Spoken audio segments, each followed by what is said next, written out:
Imagine que você esteja sobrevoando o mar e que de repente todo o seu contato com o continente não exista mais. Parecia que alguém tinha jogado um cobertor em cima do meu avião. Eu estava vendo a própria estrutura do tempo. Este é o Triângulo das Bermudas.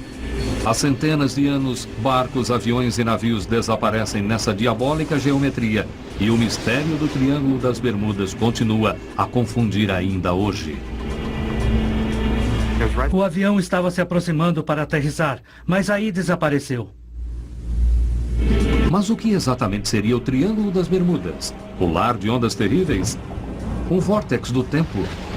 Uma força eletromagnética misteriosa? Ou fruto de uma imaginação muito fértil? Alerta vermelho.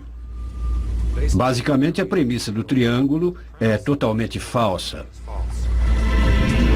Mergulhamos nas profundezas do Triângulo das Bermudas para descobrir seu mistério de uma vez por todas.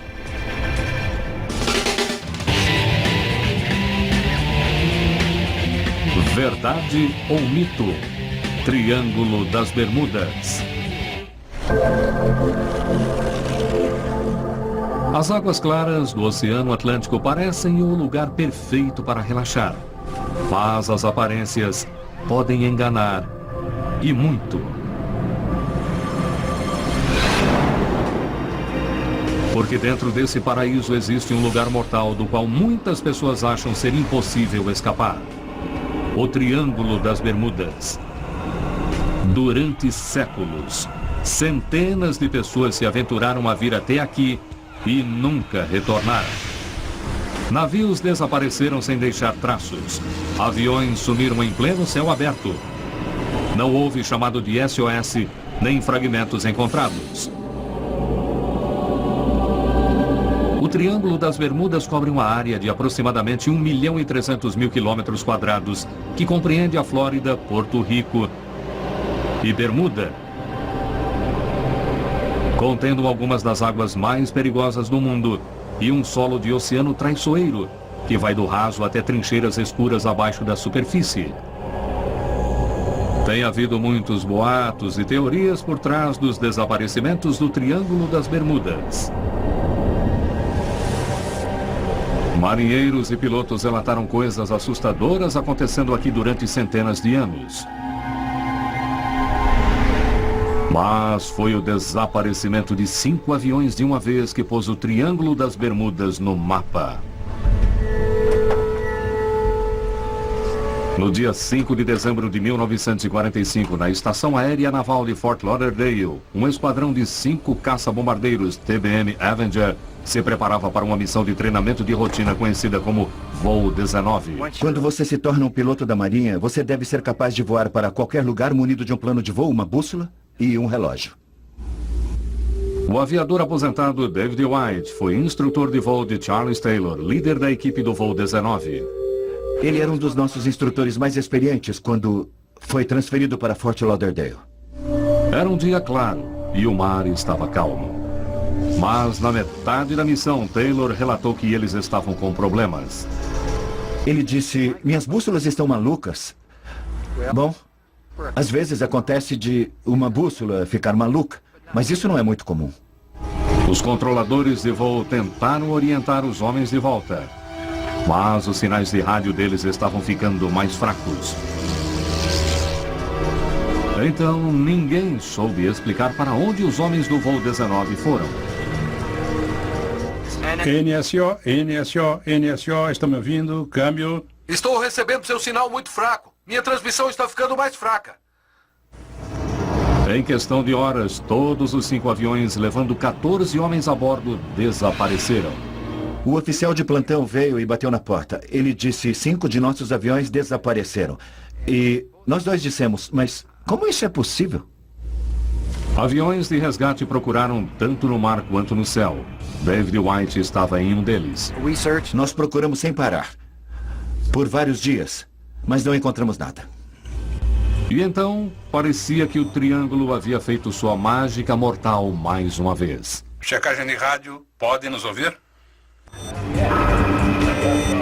Por incrível que pareça, um dos aviões de resgate e toda a sua equipe também desapareceram. E após 5 dias, as buscas foram abandonadas. 6 aviões e 27 homens desapareceram sem deixar traços dentro do Triângulo das Bermudas. Não demorou muito para que os boatos começassem a se espalhar. Como 6 aviões podem ter desaparecido em pleno ar? Uma das teorias era de que uma estranha força eletromagnética havia tomado o controle de seus instrumentos de navegação. Outros achavam que os aviões foram pegos por uma estranha e mortal neblina eletrônica, ou levados por aliens. Logo, as pessoas começaram a prestar atenção a todos os acontecimentos estranhos aqui. John Quasar foi uma dessas pessoas. Não me interesso por tragédias e acidentes. Estou investigando mistérios, pessoas que saíram de casa e desapareceram. Quasar devotou 15 anos estudando os mistérios do Triângulo das Bermudas e do voo 19. Seu livro fala sobre todas as teorias do Triângulo das Bermudas, incluindo a de UFOs ou usos, os do tipo que ficam submersos. Parece que há uma teoria de que os aliens preferem viajar pelo mar, atravessando os mares em estranhas embarcações submarinas. Pode parecer improvável, mas uma história que aconteceu há 40 anos parece ter ligação com esses usos. Ela é um dos casos principais do Triângulo. Em uma noite de dezembro em Miami, Dan Burach e o padre Patrick Horgan embarcavam no cruzeiro Witchcraft para um passeio. Pouco tempo depois, eles foram atingidos por alguma coisa na água. O barco perdeu força e às 9 horas Burach chamou a guarda costeira. Ele descreveu exatamente onde o barco perdera sua força, ao lado de uma boia de marcação. Não devia haver perigo imediato.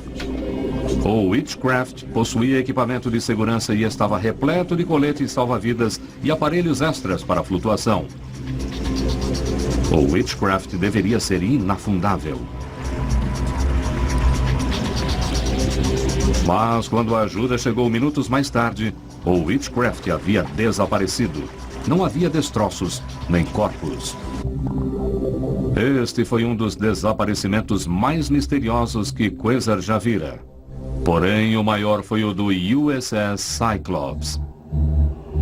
Este navio de 19 mil toneladas começou sua jornada em 1918. Ele era um navio incomum, com estruturas altas apropriadas para transportar carvão. A viagem deveria ter levado dias, mas o Cyclops simplesmente desapareceu sem nunca ter enviado nenhum SOS. Sumiu sem deixar nenhum traço. O desaparecimento do navio foi chamado de o maior mistério da Marinha Americana. O destino do Cyclops, do Witchcraft e do voo 19 é realmente um grande mistério. Mas haveria uma ameaça comum à solta? Um desaparecimento sempre parece acontecer quando tem alguma coisa errada na atmosfera. Isso parece difícil de ser provado, já que as vítimas desapareceram no nada. Bem, acontece que existe pelo menos uma testemunha ocular que viveu para contar a história. Carrie Trentham, de Key West, Flórida, teve um terrível encontro com o Triângulo em 1995. Eu estava sobrevoando o litoral de Everglades e estava me sentindo muito bem. Mas, de repente, pareceu que alguém tinha posto um cobertor sobre o meu avião. Fiquei em total escuridão. As luzes da cabine começaram a piscar. A bússola começou a girar, mas não havia nada do lado de fora da janela, a não ser uma espessa neblina negra. Eu estava pensando, o que é que eu vou fazer agora? Como piloto, você deve confiar em seus instrumentos, mas eles estavam tão errados que eu não podia confiar neles. E, de repente, ela ouviu um barulho. Eu não sabia o que estava acontecendo. Aconteceu tão depressa.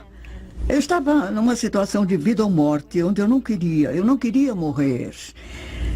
Então eu tentei nivelar as asas do avião, sem saber se eu estava de ponta cabeça ou na posição correta. Será que algum fenômeno atmosférico estranho interferiu no voo da Carrie? Se foi isso, então o que pode ter sido?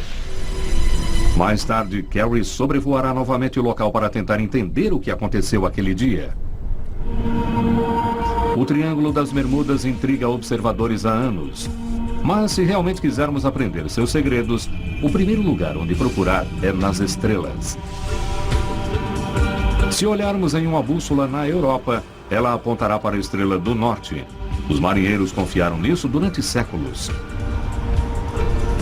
Mas se atravessarmos o Atlântico em direção à América do Norte, teremos uma grande surpresa. Cristóvão Colombo, com toda certeza, teve. Ele teve muito trabalho para convencer sua tripulação de que eles não iriam cair da beirada da Terra. Mas as coisas ficaram ainda mais difíceis quando ele chegou ao Triângulo das Bermudas e sua bússola apontou 6 graus da estrela do norte. Mas não foi só a bússola que começou a agir de maneira estranha. Luzes estranhas apareceram no céu à noite mais de uma vez.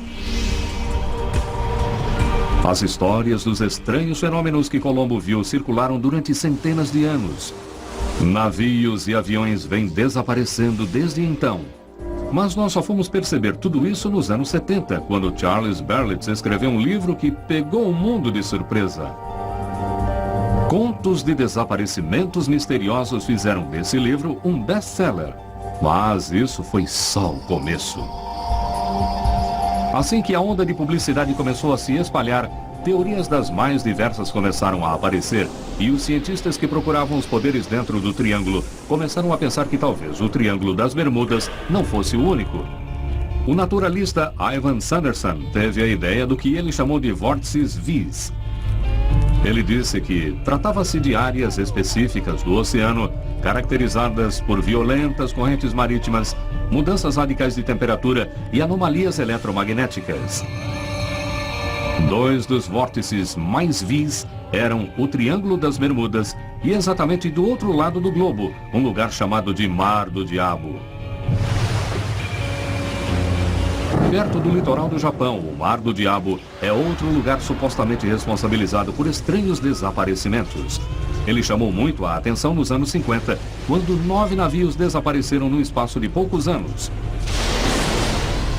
Sanderson sugeriu que esses vórtices, em particular o Mar do Diabo e o Triângulo das Bermudas, são marcados por estranhas rupturas eletromagnéticas.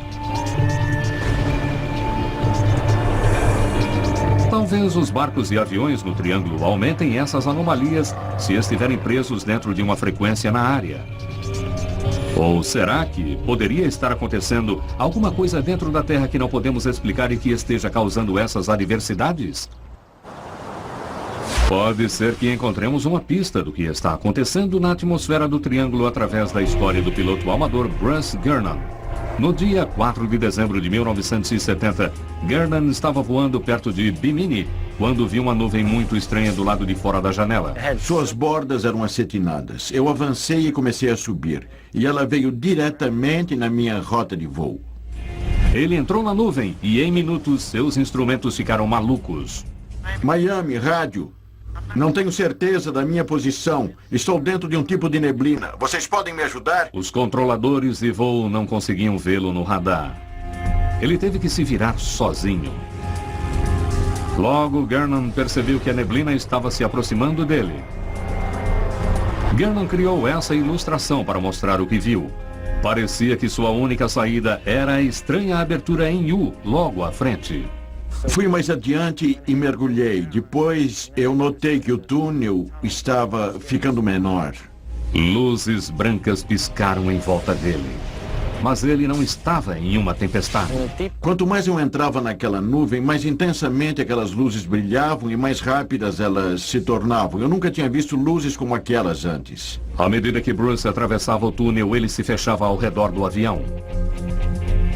E aí, de repente, estranhas linhas haviam se formado em volta do avião e elas pareciam rachaduras e eu conseguia enxergar o céu azul do outro lado.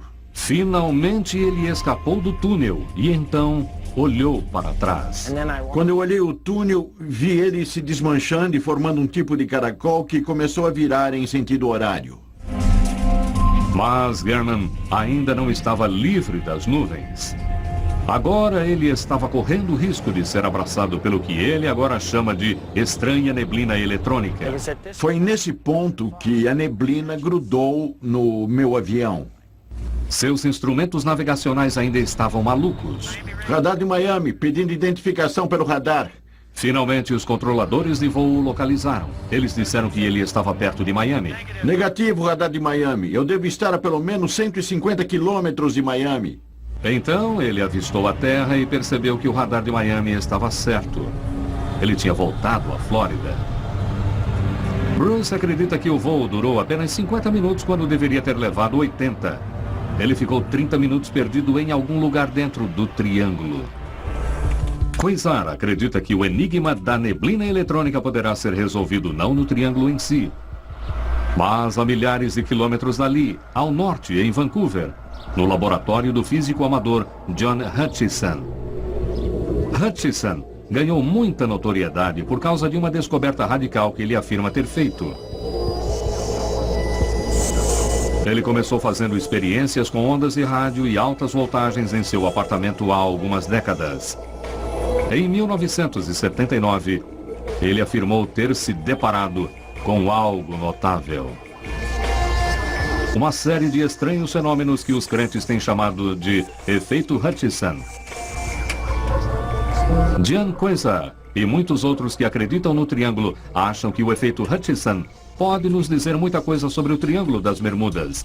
Hutchison afirma ter encontrado uma maneira de criar uma neblina eletrônica aqui em seu laboratório, similar a que o piloto Bruce Gernon vivenciou no Triângulo. Hutchison afirma que a neblina eletrônica, na verdade, cerca objetos metálicos e deixa malucos todos os equipamentos eletrônicos. Mas a neblina nunca aparece todas as vezes que Hutchison tenta criá-la. E Hutchison nunca anota nada. Ele confia em sua intuição ao tentar criar o efeito.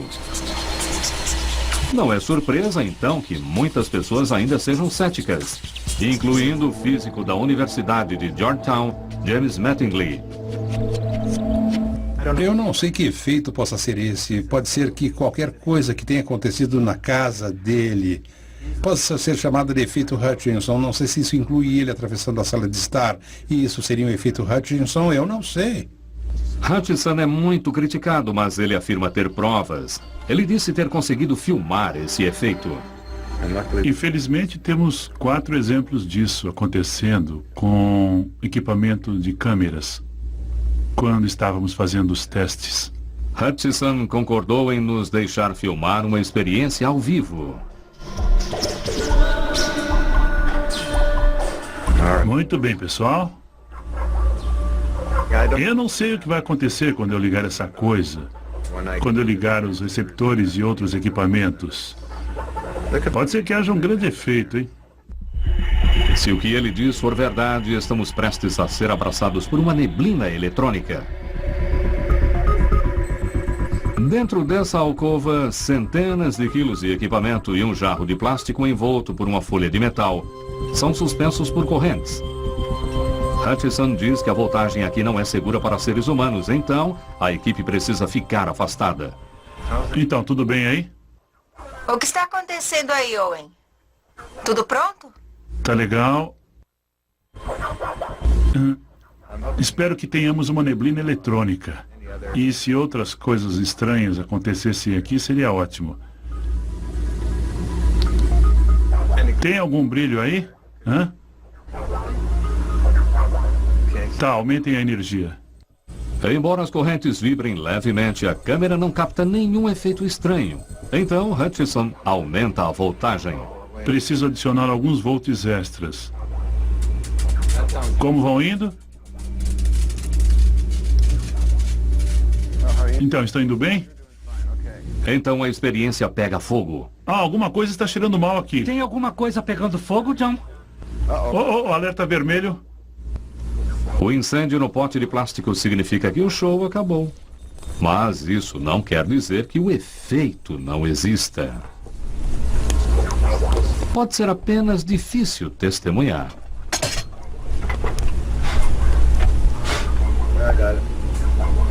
Mas esse argumento não convence o Dr. Mattingly. Se é que tem alguma coisa faltando nisso tudo, é senso de contexto. Não tem como saber o que está acontecendo ali, muito menos avaliar se vai continuar e depois tentar avaliar o que exatamente está por trás desse efeito. Mas e quanto aos próprios vídeos de Hutchison? 2 horas inteiras de efeito Hutchison filmadas. Metal amolecido, objetos levitando, neblina eletrônica. Se a única prova real está em vídeo, talvez a melhor coisa a fazer seja analisá-la. Tom Flynn e Joe Nickel são investigadores céticos que trabalham no Comitê de Afirmações sobre Investigações Científicas de Paranormais. Dá para fazer isso com tubos de borracha. Eles não acreditam no vídeo de Hutchison. Não sabemos quem o fez. Não sabemos sob quais condições. O vídeo pode ser totalmente falso. E as fotografias também a partir de algo falso. Os céticos não acreditam na neblina eletrônica, mas um homem a vivenciou 2 vezes. A maneira como ele a explica é como uma neblina e parece muito com a neblina na qual eu estive. É como se você estivesse assistindo a uma TV preto e branco e de repente ela ficasse fora de foco. Anos após Bruce Gernon ter ficado preso na estranha neblina do Triângulo, ele a vivenciou outra vez. Dessa vez foi quando ele e a esposa estavam sobrevoando Florida Keys. Estávamos indo para o norte, para Everglades. E quando sobrevoamos Everglades, bem na fronteira, instantaneamente parecia que havia uma neblina sobre todo o estado da Flórida. Mas não era uma neblina comum. Bruce diz que era uma neblina eletrônica que grudou no avião. Então eu chamei Miami pelo rádio e o escritório do Tempo me disse que ninguém havia relatado nenhuma neblina em parte nenhuma da Flórida. A neblina seguia Bruce para onde quer que ele fosse. Então eu tive a sensação de que, se fôssemos em direção ao oceano, talvez conseguíssemos nos livrar da neblina, e funcionou. Será que alguém poderia ter poderes especiais capazes de atrair a neblina eletrônica em sua direção? Por alguma razão, sempre que voamos, vemos algo estranho. Estou quase chegando a acreditar que seja nosso avião. Para Bruce Gernon, suas repetidas experiências na neblina no Triângulo tiveram quase que um significado sobrenatural. Mas se existe uma explicação para tudo isso, existe um modo de testar. Carrie Trentham concordou em voltar ao Triângulo para aliviar seu sofrimento. Dessa vez com um copiloto experiente ao seu lado.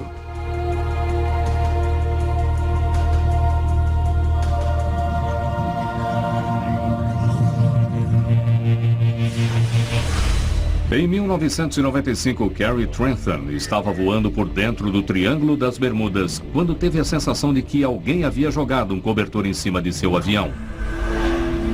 Seus instrumentos ficaram malucos e por um instante ela quase perdeu o controle do avião. Aconteceu tão rápido. Era uma situação de vida ou morte. Eu não queria morrer. Mais de 10 anos se passaram e Carrie ainda não faz ideia do que a atingiu aquele dia, mas está pronta para descobrir. Pedimos para a instrutora de voo, Carol Collins, que voasse com Carrie e simulasse o voo dela para tentar descobrir o que aconteceu com Carrie aquele dia. Ok, tudo bem. Vou começar a virar. Elas decolam à noite, no mesmo horário que Carrie fez seu voo traumático. O que o seu AMP Meter mostrava aquele dia? Você sabe de uma coisa? Eu nem olhei no AMP. Eu nem pensei nisso. Eu estava em pânico. Sei. Eu estava em pânico. Eu estava muito assustada. Carrie entrou em pânico porque para ela foi como se alguém tivesse jogado um cobertor em cima de seu avião. Bem, Carol tem uma resposta para isso. Quando você está olhando para uma linha de luzes no horizonte e quando você está voando perto ou embaixo de uma nuvem, essas luzes podem, na verdade, desaparecer de repente. E o horizonte agora não existe. E a sensação de ter um cobertor jogado em cima de você é interessante e provavelmente uma descrição muito precisa dessa sensação. Não é possível ver o contorno das nuvens à noite. Elas simplesmente desaparecem. Essa poderia ter sido uma possibilidade, que eu tenha entrado numa nuvem. Uma vez dentro de total escuridão, a confusão é total. A perda de controle é atribuída geralmente à desorientação espacial. O piloto não sabe exatamente se está indo para cima, virando, ou mesmo se está de ponta cabeça, por causa das informações conflitantes em seus sentidos. Além disso, uma tempestade se aproximou de Carrie aquela noite. Eu achei que tinha sido atingida por um raio que tivesse deixado os instrumentos malucos. Carol acredita que Carrie ficou presa num mau tempo em um estado de ansiedade sobre águas perigosas. Uma das coisas importantes em sobrevoar o Triângulo das Bermudas é o fato de que você está sobrevoando o oceano sem nenhuma outra referência. E é um lugar confuso de se estar. O modo como ela respondeu a esse estado mental e a esse ambiente tem tudo a ver com sua experiência. Mas se uma neblina psicológica pode ser mal interpretada como uma neblina eletrônica, o que pode ser feito do trabalho de John Hutchison? Ele afirma poder produzir a neblina eletrônica do Triângulo das Bermudas em casa. Embora não tenha conseguido reproduzir a neblina eletrônica dessa vez, Hutchison gravou a prova de seu efeito Hutchison em vídeo. No vídeo, garrafas levitam, metais ficam moles e, é claro, a neblina eletrônica se forma espontaneamente. Os observadores do Triângulo dizem que os estranhos efeitos Hutchison são provas verdadeiras do Triângulo. Os céticos Tom Flynn e Joe Nickell não concordam. Este é o clipe de uma garrafa de refrigerante. E eles acham que sabem como isso é feito. Lá vai. É tão peculiar, portanto, ao contrário do que um cameraman normalmente faria, essa garrafa sai voando depressa e a câmera não quer segui-la. Então presumimos que ele não consegue segui-la. É, sim. Deve haver alguma coisa ali que você não ia querer ver. Eles acham que tem alguém brincando de marionetes. Mas Hutchison afirma que suas experiências são reais. Eu dou muita risada disso, porque como eu falsificaria usando fios invisíveis, por exemplo, uma experiência de levitação com pessoas da TV por perto e cientistas controlando a experiência? Mas Nickell e Flynn acham que podem provar que é falso. O vídeo de Hudson foi feito no que parece ser uma sala numa garagem ou num porão. Tem um chão bege de concreto, manchas e rachaduras, e é meio variado. E a boa notícia é que se você está movendo alguma coisa com fios, é que fica muito fácil não ver a linha sobre esse tipo de pano de fundo. Eu coloquei um fio nesta garrafa. Assim poderei movê-la quando quiser. Tem um fio aqui passando por ela. Agora, nós vamos ter o que eu chamo de perfeito efeito de marionete. Aqui vocês provavelmente podem ver essa linha de nylon contra a minha calça preta. Mas, se eu der um passo para o lado, a linha desaparece. Quando você estiver pronto, Joe, vamos começar um balanço. Ok, fique esperto para poder fazer ela voar.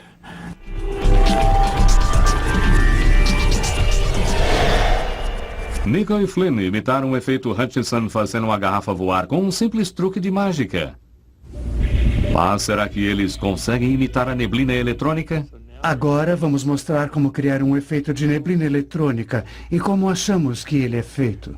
Primeiro imitamos o efeito de luz do pano de fundo que, como podemos ver na imagem original, parece redondo e colorido, com um pouco de luz no meio, como se fosse uma lâmpada comum. Então colocamos uma lâmpada comum colorida fixa dessa maneira e criamos uma neblina semimetálica com um pouco de metal expandido. Na verdade, estamos usando uma esponja dessas de cozinha.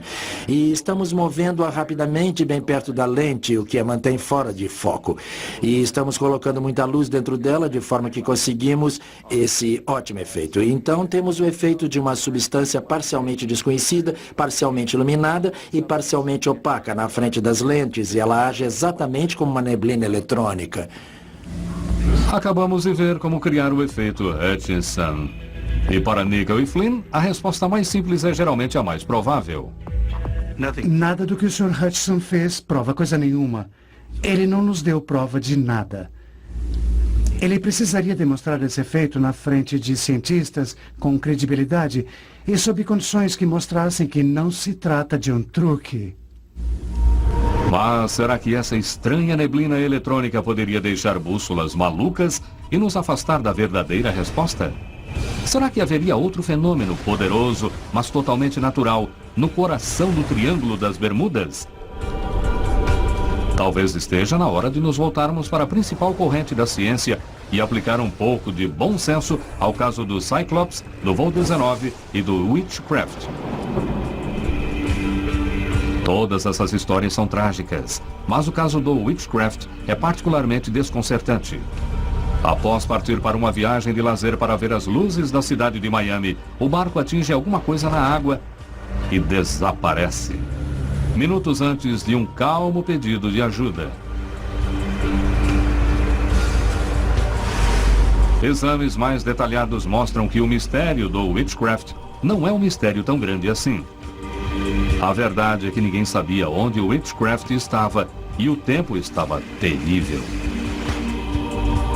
O autor Larry Kirsch pesquisou os fatos do desaparecimento do Witchcraft.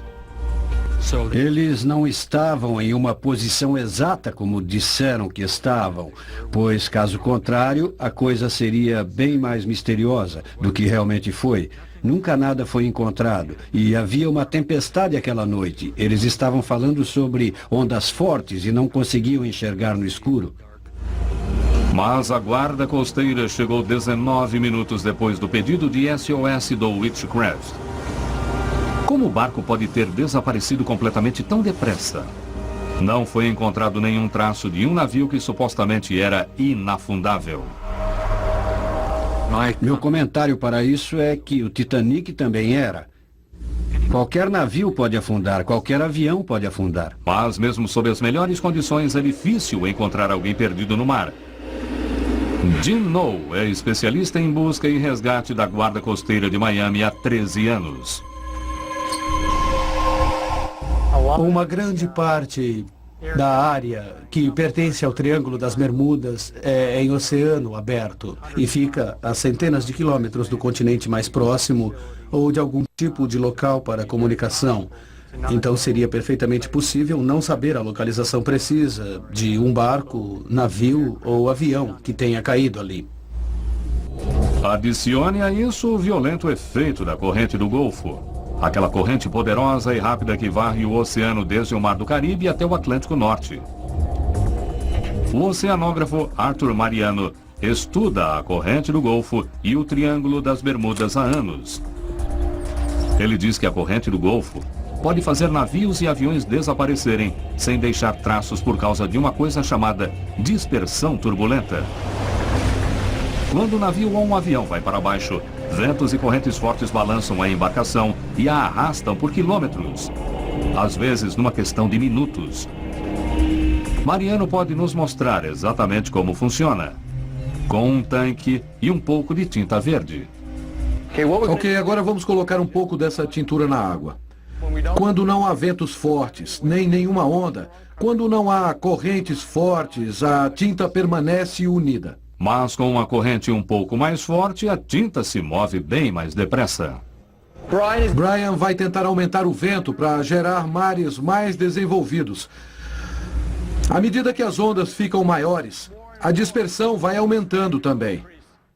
O que isso pode nos dizer sobre o Triângulo das Bermudas? A combinação de ondas fortes, ventos fortes, correntes fortes e uma forte atividade, tudo isso leva a grandes taxas de dispersão na área do Triângulo das Bermudas. Então, quando a pessoa se perde no Triângulo das Bermudas, se ela não foi encontrada nas primeiras horas, o resgate se torna extremamente difícil. Mas será que podemos comparar uma tinta com um avião de 7 toneladas? Essa tinta é passiva. É apenas um marcador para que possamos ter uma indicação do movimento da água. Quando destroços afundam no oceano, eles também são material passivo, portanto, eles também serão movidos pelas correntes, pelo vento e pelas ondas. Parece que o enigma do desaparecimento de destroços não é tão enigmático. Mas ainda temos que resolver o maior mistério de todos. Para começar, o que pode ter causado todos esses acidentes? É tentador culpar os suspeitos paranormais de sempre, como a neblina eletrônica ou aliens, pelos desaparecimentos no Triângulo das Bermudas. Mas a verdade é que o clima é provavelmente mais do que culpado. O Triângulo das Bermudas tem uma colisão ou convergência de vários tipos de tempo e situações oceanográficas. Temos uma corrente vindo do norte e temos ventos vindos do sul. E depois, na fronteira ocidental, temos a corrente do Golfo, que é a água propriamente dita. O tempo aqui, mesmo deixando de fora todos os desafios das correntes e ventos, é mais do que pouco errático. A corrente do Golfo, por si só, cria seu próprio clima. Ela tem esse tipo particular de potencial. Mas há muita coisa acontecendo no Triângulo das Bermudas de que ninguém ouve falar. Existem coisas como trombas d'água, ondas gigantes e outros tipos de fenômenos em menor escala que podem ocorrer em uma curta distância, talvez uns 200 metros, e que na verdade nunca serão vistos nem previstos por ninguém. Eles aparecem de repente e depois desaparecem. E se você não estiver bem próximo, pode ser que você nunca os veja. Uma tromba d'água pode esmagar um navio ou até um avião. Centenas delas são relatadas todos os anos. Quem sabe sobre as que nunca foram relatadas? E há também as ondas gigantes. Aquelas paredes de água da altura de um prédio de 10 andares que parecem sair do nada, aterrorizando os maiores navios. Elas são tão enormes que poucos acreditariam que são reais. Até recentemente, observações de ondas gigantes eram feitas somente por pessoas que ficavam no mar. Em alguns casos, as ondas eram observadas por capitães de navios da Marinha Americana e eles diziam que elas chegavam até centenas de metros de altura. Terremotos submarinos geralmente são culpados pelas grandes ondas, mas no mar aberto essas ondas aplicam um efeito maior com menos drama. Um vento forte e incansável e um mar violento podem ser a receita para levantar essas águas perigosas a alturas perigosíssimas. O Triângulo das Bermudas tem todos esses ingredientes e mais um. Bom, no Triângulo das Bermudas, com a quantidade de navios que eles têm navegando ali, há uma possibilidade muito maior de que uma onda gigante, mais cedo ou mais tarde, possa influenciar um navio e até virá-lo. Mas uma onda gigante certamente não teve nada a ver com o destino do voo 19, quando 14 homens desapareceram. Os homens do voo 19 eram pilotos experientes.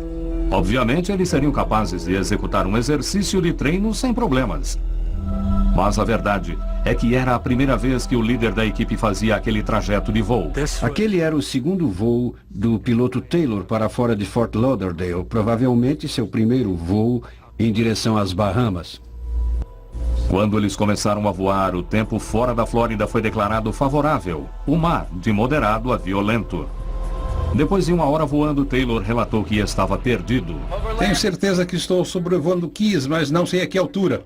E sua bússola não estava funcionando direito. Embora a tripulação estivesse no Triângulo, em algum lugar a leste de Fort Lauderdale, quando Taylor pediu ajuda, ele achou que eles estivessem ao sul, em Florida Keys. Larry Kush acha que Taylor só estava confuso e não confiou em sua bússola. Isso é típico quando a pessoa está perdida e fica confusa. A bússola não concorda com o que ela vê e aí ela diz que a bússola quebrou. Mas e quanto aos outros 4 pilotos? Eles também estavam perdidos e confusos ou a bússola de todos falhou? Como esse voo pode ter se perdido nas Bahamas e não ter visto nenhum marco em terra? Só se ele estivesse voando em círculos e a bússola tivesse ficado maluca. Mas uma gravação no rádio prova que pelo menos um dos pilotos sabia para onde ir. Droga! Se a gente fosse para o oeste, chegaríamos em casa. A equipe estava frustrada, mas seguiu seu líder. E depois, segundo a pesquisa de Kush, houve uma mudança no tempo para pior. Logo eles se viram no escuro. Veio uma tempestade e o mar ficou violento.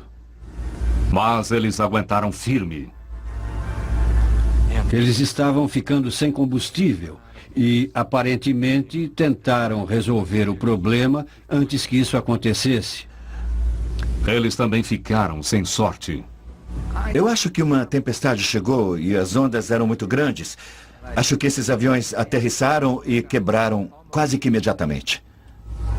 No final, os trágicos eventos do voo 19 provavelmente acabaram sendo uma combinação de erro humano e mau tempo. Mas há mais mistérios em torno desse voo. Logo depois que o esquadrão desapareceu, as buscas começaram. Quando a torre de controle percebeu que os aviões estavam realmente perdidos, eles chamaram todas as torres de todos os aeroportos e todos procuraram na costa leste, alertando que os aviões haviam se perdido. Um avião de busca, o Martin Mariner, estava levando 13 homens. Ele também desapareceu. O que estava acontecendo no Triângulo aquela noite? Como se explica que 6 aviões tenham simplesmente desaparecido em 24 horas? No caso do Martin Mariner, a resposta provavelmente é bem simples. As pessoas sempre se referiam a esse avião como um tanque de combustível voador. Ele soltava muita fumaça e era propenso a explosões espontâneas, sem que ninguém ouvisse. Na verdade, a tripulação de um navio viu uma grande explosão no céu logo depois que o Mariner decolou. Mais tarde, vazamentos de óleo e destroços provaram que o Martin Mariner realmente explodiu. Então a prova mostra que deve ter havido uma resposta ao caso do voo 19. Mas e quanto ao caso de Cristóvão Colombo? A bússola dele parecia um pouco maluca quando ele chegou ao Triângulo das Bermudas. Mas há uma resposta simples. Nenhuma bússola aponta para o verdadeiro norte. Elas apontam para o norte magnético, que está em constante movimento. Como o norte magnético está a muitos quilômetros do norte verdadeiro, as leituras das bússolas mudam à medida que a pessoa viaja pelo globo. Todos os navegadores sabem como compensar isso, mas na época de Colombo eles não sabiam. E assim outro dos mitos do Triângulo é explicado pela ciência. Mas não é tão fácil explicar o destino do Cyclops. O navio de 150 metros de comprimento parece ter desaparecido no ar em 1918. Depois de seu desaparecimento, o presidente Woodrow Wilson declarou: apenas Deus e o mar sabem para onde este grande navio foi. Ele levava uma carga pesada, mais de 45 toneladas. Alguns dizem que o Cyclops era extremamente propenso a tombar com as ondas.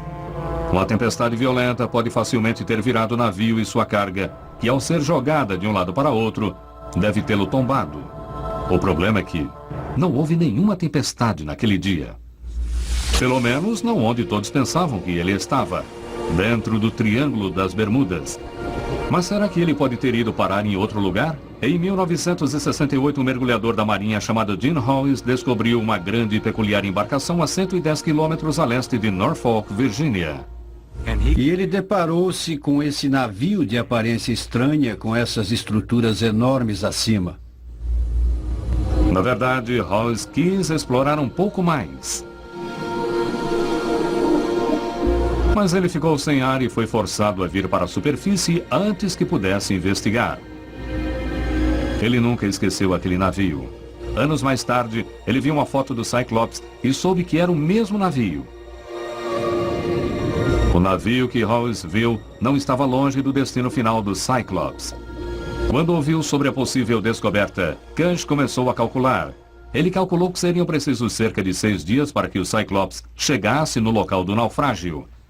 Ele havia saído de Barbados no dia 4 de março e pode ter chegado ao local do acidente no dia 10 de março. Bom, eu fiz uma pesquisa à procura de registros sobre naufrágios. Descobri que houve uma grande tempestade na época e que isso afetou todo o litoral leste. Houve alguns navios que sofreram grandes avarias. Mais uma vez, o clima parece ter sido o culpado. Alguns anos depois, mergulhadores da Marinha tentaram localizar o naufrágio que Hawes havia descrito, mas eles nunca o encontraram. Então parece que as respostas para o desaparecimento do Cyclops nos levam apenas mais a fundo no mistério. Pode ser que nunca saibamos com certeza o que aconteceu com o Cyclops, com o Witchcraft e com o Voo 19. Mas se estamos tentando resolver o mistério, há um fato importante a ser considerado. A verdade é que, estatisticamente falando, o Triângulo das Bermudas não é mais perigoso que qualquer outra rota no oceano quando há mau tempo. Mau tempo só é um problema se você está nele. E o mau tempo existe em toda parte. Porém, por causa do número de navios nessa região, assim como o número de aviões, a probabilidade aumenta e mais cedo ou mais tarde, a probabilidade de um navio ou avião em uma área com mau tempo acaba aumentando. Mas não é porque podemos explicar a maioria dos desaparecimentos no Triângulo das Bermudas que este caso está encerrado. O que está acontecendo no Triângulo das Bermudas é um fenômeno que acontece há anos. E isso tem a capacidade de afetar tempo e espaço, o que o torna tão difícil de entender. Eu acho que o mistério do Triângulo das Bermudas para muita gente é que ele automaticamente significa que tem alguma coisa estranha acontecendo ali. Eles não percebem o que está bem na cara deles, que é o fato de o oceano ser um lugar enorme e muito perigoso.